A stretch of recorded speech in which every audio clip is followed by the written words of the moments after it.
Come back. Assalamualaikum and welcome back to my YouTube channel. Being with the name of Allah Almighty who is the most merciful, आज हम start करेंगे exercise 1.2 और आज की video में हम उसका क्वेश्चन नंबर 1 डिस्कस करेंगे। क्वेश्चन नंबर 1 में आपसे पूछा गया है कि रेशनलाइज द डिनोमिनेटर। डिनोमिनेटर आपके पास क्या होता है? डिनोमिनेटर जो बटे की नीचे वाली वैल्यू होती है आप उसको कहते हैं। यहाँ पे क्वेश्चन नंबर 1 में है आपके 4 + √3 जी। तो आप क्या करेंगे?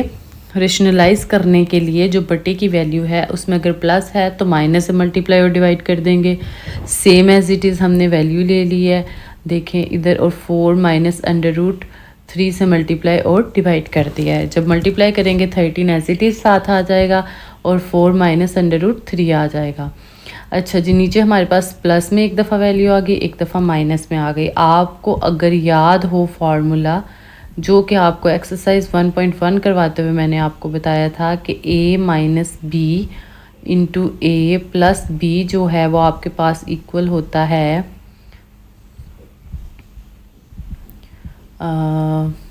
वेट ए सेकेंड, ये आपके पास इक्वल होगा a²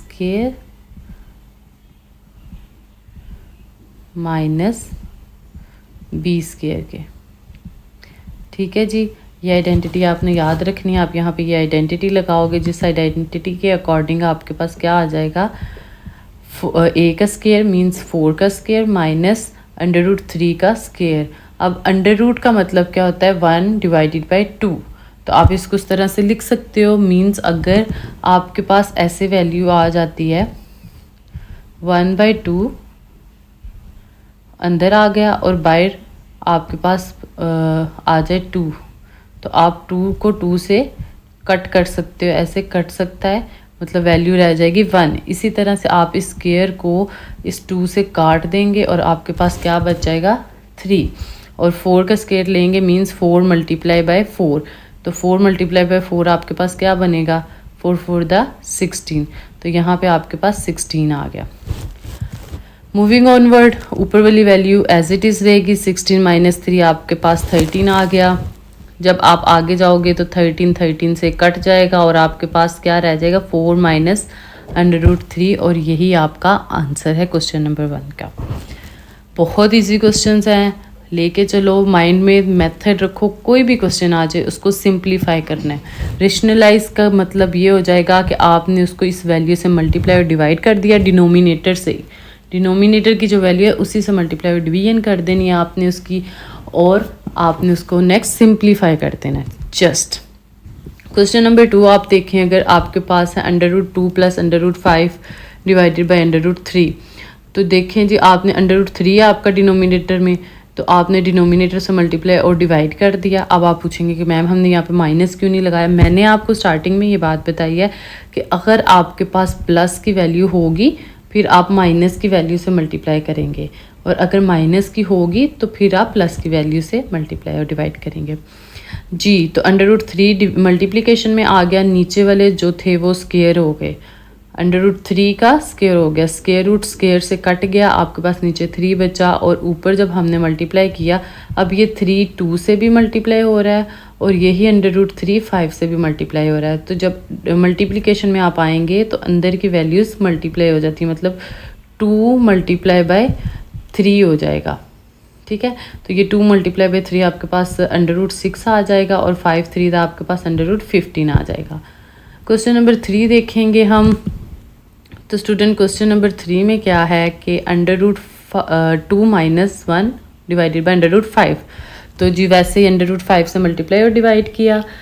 √5 अब मल्टीप्लाई होगा 2 से भी और 1 से भी, ठीक है। और नीचे हमारे पास √5 का स्क्वायर आ जाएगा, स्क्वायर रूट स्क्वायर से कट जाएगा, नीचे 5 बच जाएगा, और ऊपर क्या होगा? 5 2 से मल्टीप्लाई होगा तो ये 10 हो जाएगा, जब 1 से मल्टीप्लाई होगा तो √5 आ जाएगा। इससे फर्दर आप इसको सिंप्लीफाई नहीं कर सकते, तो यही आपका आंसर होगा।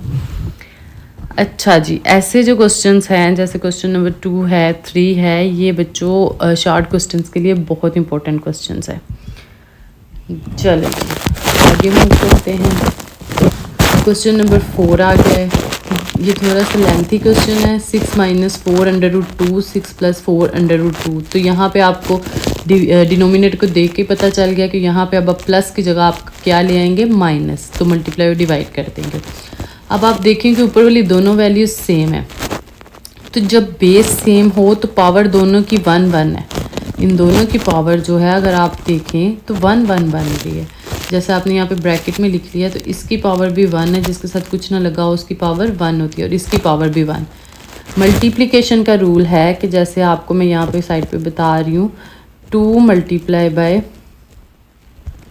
2 आ जाए, दोनों की पावर में 1 है, तो आप क्या करेंगे, बेस सेम है, मल्टीप्लाई करते हुए पावर जो है प्लस हो जाएगी, मीन्स 1 प्लस 1, तो क्या बन जाएगा 2 की पावर 2। इसी तरह से हम बेस सेम रखेंगे, 6 माइनस 4 अंडर रूट 2, और पावर प्लस हो जाएगी, क्या आ जाएगी, ये हो जाएगा 2।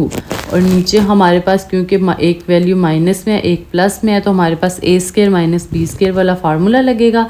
तो 6 का स्केयर आ गया माइनस 4 अंडर रूट 2 का स्केयर। अब ये जो स्केयर है ये 4 का भी स्केयर है और अंडर रूट 2 का भी स्केयर है। अंडर रूट 2 का तो स्केयर रूट कट हो गया, अब 4 का स्केयर लेंगे तो ये हमारे पास 16 बन जाएगा, ठीक है जी। और 6 का स्केयर जब हम लेंगे 6 6 का 36 आ जाएगा। उसके बाद अब ये स्केयर रूट जो है, अब ये हमारे पास a माइनस बी स्केयर का फॉर्मूला बन रहा है। तो फॉर्मूला खोलेंगे, a square means 6 square minus 2ab plus b का स्केयर, और नीचे हमारे पास क्या रह जाएगा, 16 इंटू 2 था, उसको 32 बना लेंगे। नेक्स्ट स्टेप में 36 माइनस 32 हमारे पास 4 बन जाएगा, और ऊपर हमारे पास क्या होगा, 6 का स्क्वायर हमारे पास 36 आ गया, माइनस 6 2 था 12, 12 4 दा 48, और अंडर रूट 2 साथ एज इट इज़, प्लस 4 का स्क्वायर हमारे पास आ जाएगा 16, स्क्वायर रूट जो था 2 का स्क्वायर रूट और स्क्वायर कट हो जाएंगे, तो ये हमारे पास 2 बच जाएगा। इसी तरह से 36 और ये 6 इंटू 2 32 बन जाएगा। मैं इसको स्टार्ट में ले आई हूँ सिंप्लीफिकेशन के लिए ताकि मिस्टेक ना लगे साइन की। माइनस 48 अंडर रूट 2 आ गया, नीचे हमारे पास 4 ही रह गया। 36 प्लस 34 हमारे पास क्या हो जाएगा, 68 minus 48 under root 2 divided by 4। अच्छा जी, अब आप देखें कि इन दोनों वैल्यूज़ में जी 48 और 68 में हम 4 को कॉमन ले सकते हैं, ठीक है जी। हमने 4 को कॉमन ले लिया, अब अंदर बच गया 17 minus 12 under root 2 divided by 4, 4 से कट हो गया, 17 माइनस 12 अंडर रूट 2 आ गया। यहाँ पे आपका एक क्वेश्चन ये बनता है कि मैम हमने ये 4 कैसे कॉमन लिया। आप अगर देखें कि ये जो 68 है आप इसको ऐसे लिख सकते हैं, 17 मल्टीप्लाई बाई 4 माइनस, और 48 की जगह आप लिख सकते हैं 12 मल्टीप्लाई बाई 4, 12 4 दा 48 ही होता है ना स्टूडेंट्स। हमने सिंप्लीफिकेशन की है अपनी तरफ से कि हम इसको सिंप्लीफाई करके नीचे वाले से कट कर सकें और डिवीजन को ख़त्म कर सकें। अब इन दोनों वैल्यूज़ में से देखें आप 4 को कॉमन ले सकते हैं। इस तरह से आपने 4 को कॉमन किया। अच्छा, जिसके बाद क्वेश्चन नंबर 5 देखते हैं। क्वेश्चन नंबर 5 भी उसी तरह से बहुत सिंपल क्वेश्चन है। आपने डिनोमिनेटर में देखना under root 3 plus under root 2 है, तो under root 3 minus under root 2 से मल्टीप्लाई और डिवाइड करते हैं, ऊपर स्केयर बन जाएगा, नीचे दोनों स्केयर के लहदा स्केयर्स आ जाएंगे। फार्मूला लगा है a square minus b square, square roots cut जाएंगे स्केयर से, सिंपली नीचे 3 माइनस 2 और 1 बन गया, और ऊपर जब आपने फार्मूला खोला a square minus 2ab plus b square आ गया। स्केयर रूट्स वाली वैल्यूज़ कट की, बाकी अंदर की तरफ हमारे पास ये 3 2 से मल्टीप्लाई हो गया और माइनस 2 अंडर रूट 6 आ गया।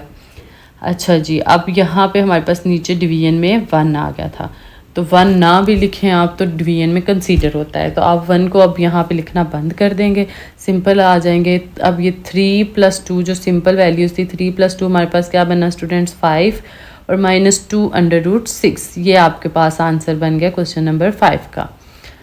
उसके बाद जी ये जो क्वेश्चन नंबर 5 है ये बहुत इंपॉर्टेंट है एज अ शॉर्ट क्वेश्चन जी। क्वेश्चन नंबर 6 में अगर आप देखेंगे 4 under root 3 divided by √7 plus √5, तो मिड में माइनस करके आप मल्टीप्लाई और डिवाइड कर देंगे। ऊपर देखें जी 4 √3 और ब्रैकेट में आ गया √7 माइनस √5।